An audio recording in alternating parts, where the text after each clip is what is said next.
On Holy Thursday, we remember two very personal events which took place at the Passover meal Jesus celebrated with his disciples: the washing of the disciples' feet and the institution of the Eucharist.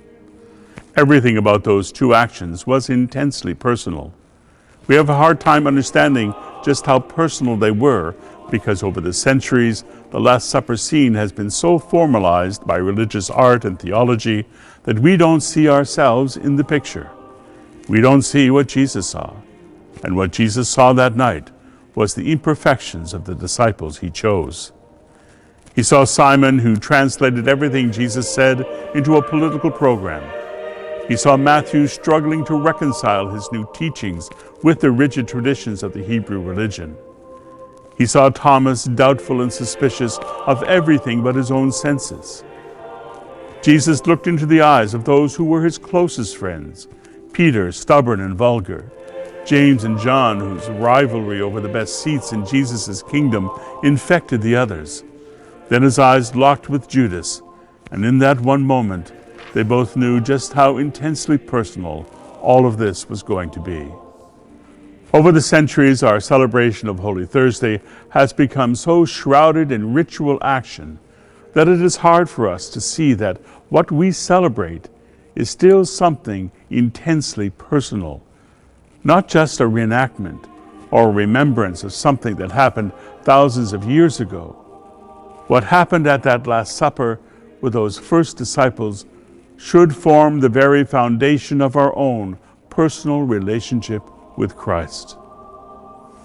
On that night long ago, Jesus transformed the lives of his people, creating a community that is empowered by what they have received to reach out in service to others. But just as Jesus knew the hearts of those who gathered with him on that first Holy Thursday, Jesus knows the hearts of those who follow him today. He sees all our faults and flaws. He knows what we talk about when we talk about feeding the hungry and caring for the poor, but then we don't do as much as we can or should do. He knows our minds wander when we try to pray. He knows we argue and gossip and vie for attention with others in our Christian community. We are no different than those first disciples. But as those first disciples learned, when Jesus bent down to wash their feet, discipleship does not always depend on how we come to Christ, but on how we allow Christ to come to us. Holy Thursday is about Jesus' willingness to bend down to where we are and to meet us at the level of our own need. It is also about our own willingness to serve him by serving others in a deeply personal way. Jesus knows what holds us captive. He knows how we keep loneliness at bay by filling our days with frenetic activity, how we keep fear of the future at bay by filling up our lives with material things. He knows we spend most of our time worrying about what belongs to us when we should be worrying about who we belong to. We invest far too much of our time and energy pursuing selfish desires for which there is no lasting return. Held captive by a culture that worships image, we are left clueless as to who we really are. In the washing of the feet and in the consecration of the bread and wine, Jesus established a new hope, the hope of being liberated from the bondage of sin and selfishness.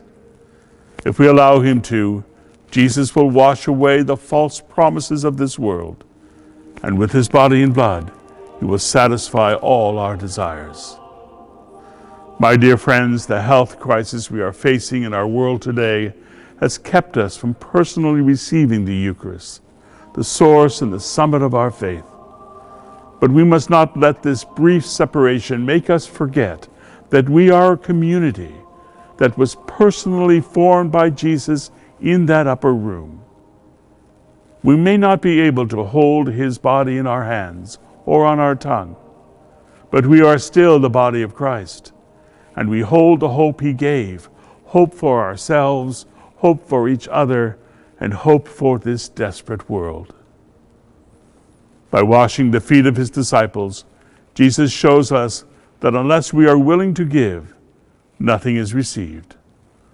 So let us purge from our minds the illusion that there is an easier way to serve, other than the way Jesus laid out for us in that upper room.